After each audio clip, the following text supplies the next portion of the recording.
Hey guys, welcome to another chat show here on Buzzing Pattaya and to today's topic. And I wanted to go through this with you because I was having a chat, as you know, we've got the Buzzing Lounge now down in Soi Chai in Pothole, and I'm there pretty much every day. And I was having a chat with a group of 3 or 4 guys, and it was a really, really good discussion. I thought, do you know what, let's do this. And the question was, do you think COVID has had a positive or a negative effect on the city? And when you initially think about that question, it's like, well, obviously it's destroyed the city. But the question is, has it? And we had a really good chat. It was a really good chat. And guys, if you're one of those guys that was having the chat with me, please, drop your comments below because I know I'm going to forget everything. But it really was quite an interesting thought process as to what has actually happened here and whether or not it was a good or a bad thing. So what I thought I'd do is I've got a long list here, but don't worry, you're not going to stare at me. I'm actually upstairs in the lounge here just doing a quick video, so that's why it's as bare as it can be. However, on a positive note, there's none of them horrible tiles behind me, but don't worry, they will be coming back soon. But yeah, so I just thought, well, let's go and do this. So what I'll do is, as always, now please remember, guys, I'm going to put a load of overlays over the top. Now, these are completely random. They may be old, they may be new, they may be current, so don't think, oh, that's all changed. This literally is, what I do is when I go out, I quite often just take snippets, 10-second snippets, 20-second snippets, wherever I am, just to collate them all together. So that's what you're going to see now. So, cast your mind back to when it all started. I mean, one of the things that I personally remember feeling was that nobody, myself included, believed that this would actually take the time that it took. I remember when it first happened, and you were kind of thinking, oh yeah, okay, we just got a few days closure, no problems, no dramas, and nothing changed whatsoever. If anything, it was kind of like a breath of fresh air because we were all totally shut down. There was nothing to do other than forcing you to relax. Little did we know that 2 and a bit years later, we would still be in this same situation that we found ourselves in. So at the initial outset, nothing really mattered. Nothing changed. It was just a case of, okay, well, let's just get our heads around what we're being told and obviously try and just get through these next few days and we'll just crack on and just forget it ever happened. However, it didn't happen. It continued, as you know, and it went on and on and on. And so, of course, then businesses were forced to make decisions because ultimately, the more that they were staying shut, the less income they were generating. But a lot of the guys here, a lot of the bars, a lot of the girls that are in the bars here, they actually live above. So, of course, you've got the accommodation costs. The landlords of the said properties will be looking for rent unless they own the property. And so there was a lot of girls hanging around, a lot of staff in restaurants and stuff like that were just hanging around, literally twiddling their fingers with nothing else to do. So that then decided to send the girls home, and the guys were saying, look, just go back home to your family. There's no need for you to be here because for right now we can't see when this is actually going to be finished and over with. So a lot of the girls, a lot of the staff, service staff, cashiers, security, everybody went home. And one of the nice things about Thailand is they are very, very family orientated. In other words, when they go home, all the family just club together and they make the best of whatever the situation is that presents itself to them. So now you've got a situation where we're a little bit into COVID, and the staff have now started to dwindle their way back home. Less and less staff are remaining in the city, so it did make it kind of like a ghost town. And what that did was, the positive aspect was, it gave businesses a great opportunity. Bear in mind, at the time when they did this, we had no idea how long this was going to continue for. But what it did do is it gave businesses an opportunity to carry out much needed refurbishments, alterations, improvements, any kind of things that they needed to do, they did. On the understanding that we all thought, myself included, that within a month or a couple of months, things would be good and we'd be back to the new normal with all these alterations. However, as you know, it didn't happen, did it? It just carried on and went on and on and on. So now you've got these businesses that had invested money into the refurbishments and all the restructures, etc. Now they've got the situation where the landlords are tapping them on the shoulder saying, hey, come on, mate, the rent-free period is over now. We need some money because we've got to pay our bills, etc. And of course, it started to really become a stale taste in everybody's mouth in terms of the fact that this was actually seriously happening and it was going on a lot longer than we anticipated. Because the businesses were shut, ultimately that then meant that there was no income. Now, around the world, I believe in England, they got what they called a furlough payment. I think it was 75% of their wages. But out here, they got nothing. So it had an extremely devastating negative effect on the income of people that were working here. because the businesses just couldn't afford to sustain paying them any money. What quite a few businesses did, they gave them free accommodation while they could. Some gave them a small token gesture handout of a couple of $1,000 every month just to get themselves food. But the reality was that the negative effect was that the people were just literally living on the breadline, and some, sadly, as you may have watched when I did my food handouts, were beyond living on the breadline and were actually in a world of turmoil. And it really did have a very, very demanding effect on people that had no income in terms of trying to find food, trying to survive. It really was a very, very negative situation. What I did was, you may remember, is I went around for 12 weeks. Myself, Dave Strachan, and a very, very good friend of ours called Michael. We went around, and what we did, there was two sides to this coin. It was on a positive note. We went out and we found people that we thought were destitute, living in unbearable conditions. If you remember some of the videos I did, I showed you the kind of living conditions they were in, like some in derelict buildings, waterlogged buildings, living in trees. It really was just horrific. So we went out for 12 weeks and we gave out food to what we consider people that were very, very much needy. What then happened was there was a massive food handouts, and this, in my effect, was actually was not positive at all. It was a negative effect, and I'll explain the reasons why. What happened was you were getting guys that were chipping up with truckloads of food, and they would stop, and then if you actually watched what was going on, people that were riding around in cars, riding around on motorbike taxi drivers were quickly stopping, taking their tabards off and joining the queue. And whilst I'm not saying that what they did was nice in terms of handing food out and supplies, and they were much needed, what I am going to say is I felt it could have been distributed maybe a bit more fairly and a bit more to those that actually needed it. Let's be honest, if you can afford to put fuel in your motorbike and ride around looking for customers, or if you're riding around in your car, if you can put fuel in your motors, well then you can pretty much, I would guess, eat and be able to afford to buy food. The people that myself, David and Michael supported were living in trees and derelict buildings, didn't even own a vehicle, let alone put petrol in, and they were more needy, in my opinion.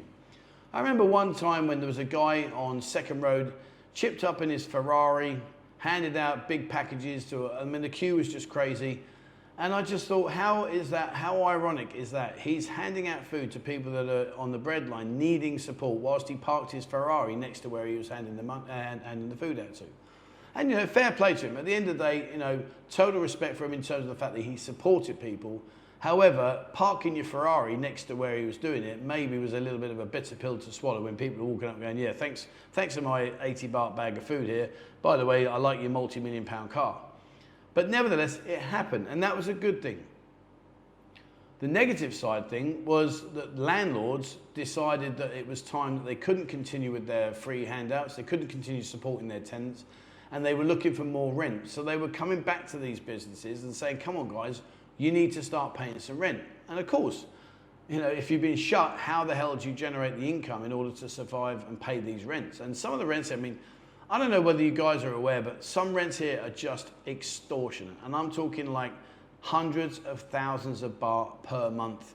And they really are, very, very brutal in how they approach things. It's a case of pay or you're out. And as you know, out here, you're in a very, very tricky situation if you can't pay, because quite frankly, you have very little rights. So again, you are looking at being evicted, which put a lot of negativity onto the bar owners. They had terrible trouble trying to find this money. Investors were going back to other investors and saying, look, can you buy into my business? Can you help me? Can you survive? Can we get through this? Because right now we're under immense pressure from our landlords. So there was a lot of things that went on that were really very crippling, very, very difficult for people to adjust to. And of course, then came I think what was, in my opinion, was the biggest, damaging, most bitterest pill that you had to swallow. And that was that when the New Year's Eve party was coming up, there was it was just such a lift. We went through huge months of depression, huge months where people were walking around like zombies thinking, oh God, what's this all about? When is this going to be over? What is the future? I really have no idea. And then we were enlightened with, hey guys, we've got New Year's Eve, you can have a party. And that was very positive at the outset, because then what happened was people were going out, they were buying in supplies, they were getting ready to party, they were buying in drinks and food and all the other things that they didn't actually need at that moment in time. But on the understanding that there was going to be a party, they thought, this is what we need, let's go and get prepared. Great. Or was it? Because literally the day before, in came the sledgehammer, nope, we're not doing it, cancelled. All the parties are cancelled. And that literally just pulled the rug from under the people's feet in many, many instances. And it caused incredible financial trouble, because they'd invested their last few thousands of pounds into buying lots of stock and drinks, ready to party, ready to try and get an income back in, to then sadly and destructively being told, sorry, you ain't doing it. And unfortunately, as you can imagine, you can't go back to the supplier, actually, can I have a refund? The answer is no. You've paid for it, that's it. We don't want it back. And that really was a tough time. In my opinion, I think that was probably the toughest time. When it first came over and the situation arose, nobody really knew what to expect. We kind of like just went day to week to month, and we just plodded on. But to be given that green light, that ray of hope, thinking this is it now, we're back on track, let's go do it, to suddenly be told, 24 hours beforehand, you ain't going nowhere, it was catastrophic. And I know many people that it was the final straw. They just couldn't take any more, and that was it. The girls.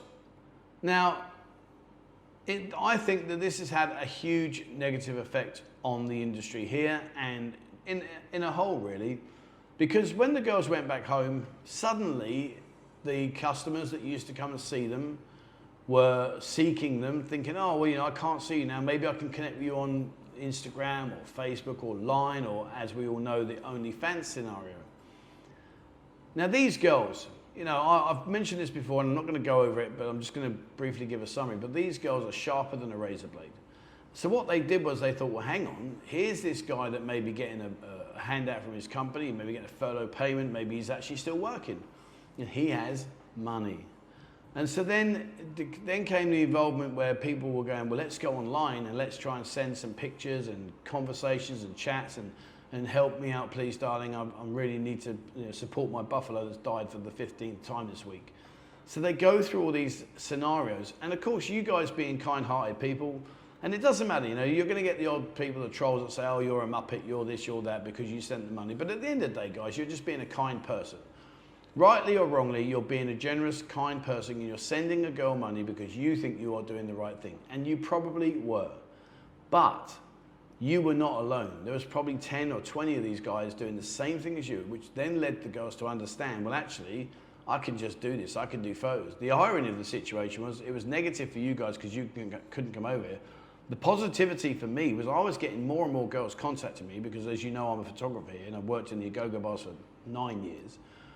They were saying, Trev, can you come and do a photo shoot for me and I'll pay you? And I'm like, whoa, hang, where's that come from? Yeah, I've got many sponsors. They send me money. They want these kind of pictures. And I'll go off and we do the theme that they wanted to do. But the negative side was, well, hang on, do I actually need to go back to the Agogo bar and stand on the stage for 10-hour shifts, dancing in high heels? Do I need to do these 10-day contracts or these 30-day contracts? Or, in effect, could I actually just stay at home and carry on doing what I'm doing? I actually think in the long run, that's going to fizzle out. It's still going right now. There are still quite a lot of girls that are doing this system. But I think in the end, I think in the long run, we've still got the problem, I'll talk about this in a minute about flight prices, but we've still got the problem that people are still sending money. So therefore, the girls are less likely to come back here. But you know what? Fair play to the girls. If that's how they can generate their income and it's sufficient enough to carry out what they want to do, happy days. Fair play to them. But again, the positive side was you were supporting them. The negative side was it's killing the industry here, right now.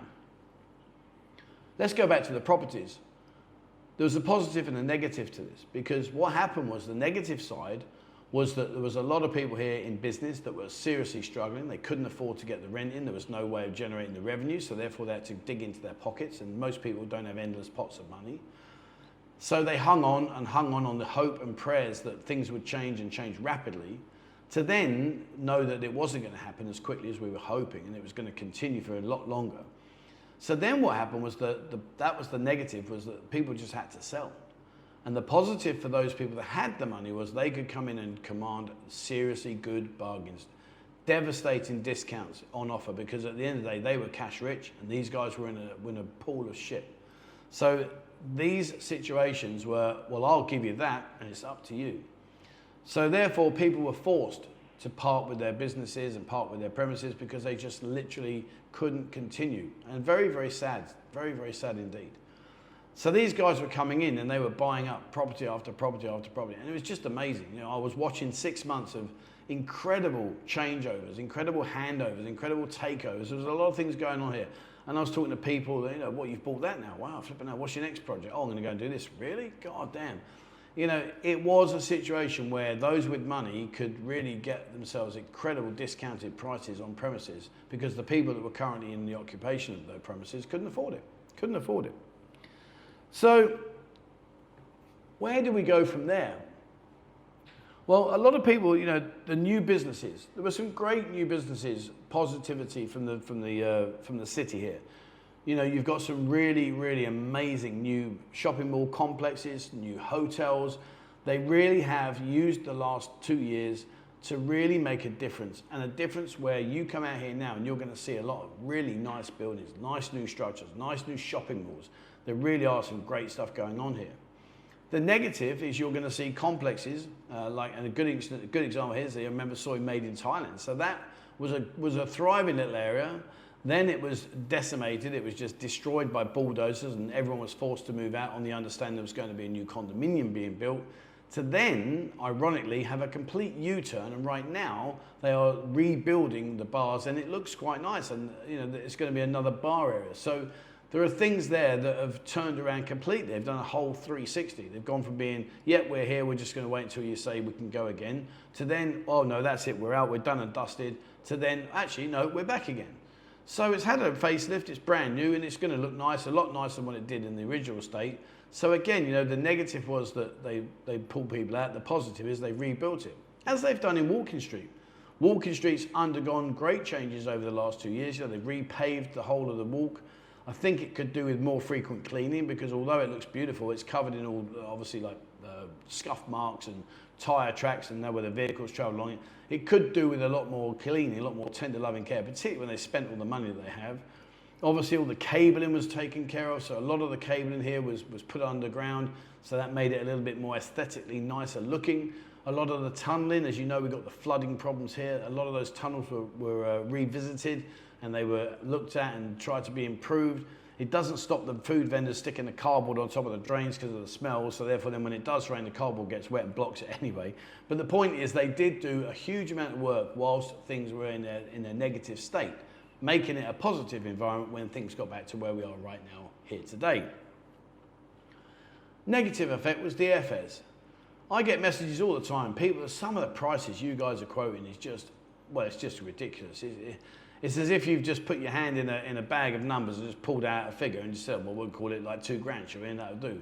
I mean, I know the price of fuel has gone up, or the oil or whatever it is. I'm not really into all that kind of stuff. That's Ian's thing. But anyway, I do know that flight costs have gone up. And there are a few people send me messages and say, Trevor, I managed to find myself a deal. But again, you know, talk about, let's kick you in the nuts, because number one, we've had to shut the country down. Number two, it's been destroyed. Number three, we've gradually rebuilt it, so we're now encouraging investors to come in and spend their money and actually get ready for it. But what we're going to do now is we're going to suffocate you, because we're not going to allow people to travel unless they pay premium rates of extortionate airfares. So, you know, again, it was like a catch-22. We've got lots to offer, but no one can come out here because they're going to spend an extra 60% on their airfare, which quite frankly is ridiculous. So again, you know, we're in those troubles. Hotels. The one thing with the hotels I felt was they stayed consistent. A lot of them closed down, a lot of them shut down, but they didn't actually like shut and disappear. A lot of the hotels are actually owned, the buildings are owned. So they didn't have mortgages or things to pay, bills to pay. But what they did do is they stayed consistent. And what they tended to do is near the opening, when we were back to saying, like, we know where we are, what they were doing then is they were doing a lot of refurbishments. So again, a lot of the hotels that were maybe a little bit tarnished and maybe in need of a bit of tender loving care have had that situation. So the positive side is you've now got a lot of hotels here that are actually decent, up to scratch, and are not charging you an arm and a leg to stay in there. Restaurants. We've got quite a lot more restaurants now. A lot more restaurants have popped up. Obviously, during the 2 years that we had, everyone needs to eat. Those that could afford it could go to the restaurants, but the restaurants stayed consistent. The price of food, I don't think has risen. I think it's stayed where it was. I don't see any massive increases where I think, wow, that's different. I think it's always been pretty much where it is. So again, there's nothing really changed there with the last 2 years of what we've been through. Obviously, I mentioned earlier, you've got the condos, you've got the shopping malls. You know, they've obviously taken advantage of this time, and you know, there's a lot more here on offer than what was before. But the point being is, that we are now almost back to what I would consider to be full recovery in terms of what you're going to come to. Now we've got to try and get you guys to get back over here and make it affordable, because obviously the prices have gone up. You know, I see a lot of people moaning about the price in the go-go bars. And yes, as an expat, as a married man, would I go into a go-go bar and pay the rates that they're asking for? Absolutely not. The majority of the customers that go into Walking Street are normally from Asia. So therefore they can command that higher price. Most of the Westerners, European people don't really generally go into those environments. So of course the prices are ASAP, astronomical. But likewise, their rents and their demands and their staffing bills are huge. So they have to recover the money somehow, somewhere. I get a lot of people saying, oh God, Trevor, I've had a look around, I walked around, my Lord, the quality of the girls has dropped. No, it hasn't. The quality has not dropped. It's just that the people that are in these smaller stores, these smaller businesses, just simply can't compete with the big guns. So therefore, they can't attract the better looking girls or the slimmer girls, whatever you want to call it, because they just can't compete. It's here. You can go into Go-Go's in Walking Street and, oh my Lord, you know, it's jaw dropping. Wow, look at that. But they're paying premium rates. And the guy that's got a beer bar saying soy chai poon or soy boomerang or whatever, got a normal bar, just can't compete with the money that these big guns are paying. So the quality is here. It's just the reason you can't see it is because these guys just cannot compete. They cannot compete. You know, why does Ronaldo not play for a Division 2 team? Simply because they can't afford him. That's as simple as that. Plus the fact, obviously, he doesn't want to play for Spurs, so I don't get that. Sorry, lads, I get that in. Sorry. But the point being is, you know, you've got to be able to work within your means. And a lot of these businesses can't afford these girls that are currently in some of the big go-go's in Walking Street. So if you think the quality isn't here and you've got deep pockets, go and have a look, guys. Trust me, the quality is here. Absolutely. Maybe over time it will flatten out, maybe it won't. I don't know. It's a very difficult scenario to put ourselves into, because obviously they're attracting the Asian customers and they're paying. So why would you change something that's working? I think it might just continually get worse for us, if I'm being honest. So there we are. That's pretty much what I think over the last 2 and a bit years. It's been an interesting an interesting time. It's been a challenging time. It's been a depressing time. You know, it really has been hard. But I think when I summarise, I think to myself, yeah, there's been a lot of catastrophic impact on this city. And some of it we won't ever recover from. But I also think that one of the things about this city is it's durable. It can go on and on and on, and it will not give up. We will not give up. You guys won't give up. I get so many people say, Trevor, I don't care, I'm coming out, I'm going to have a great time. And if you come out now, you will have a great time. I promise you that. Absolutely, hand on heart, you'll have a great time. So, you know, fortunately now a lot more people are back in employment. So a lot of the people that were maybe a bit destitute, the Thai nationals that were having no money, were, you know, back home with their family, and now in a position where they can afford to go back to normal and do things, which is great. You know, it's great to see them back in the swing of things. This country is fantastic. The city is amazing. And the Thai people, I just love them to bits. They are just such nice people. So for them to go through the tough times with very little, if any, support whatsoever, to now be back out there doing their thing, for me, it's just the best thing to see, because I love it. What do you think, guys? Has this last 2.5 years had a positive or a negative effect? As I said, I did this video purely because we was having a chat the other day, and I loved it. The opinions and the thoughts and the questions were fantastic. So I'm going to throw it back to you guys now. What do you think has been the outcome of the last 2.5 years that we've been through? Do you think it's helped the city? Do you think it's had a negative effect on the city? Where do you see the city? Let's ask this question. Where do you see the city in 2 years' time? Not this year, but the end of next year. Where do you see it? What do you think we will be doing? Where will it be? How will it be? All right, guys, that's it for me. I hope you've enjoyed today's video. Thank you very much for watching. As I say, those overlays, they were literally just random stuff, so please don't take any notes of them. They're literally just to stop you having to look at me. That's all.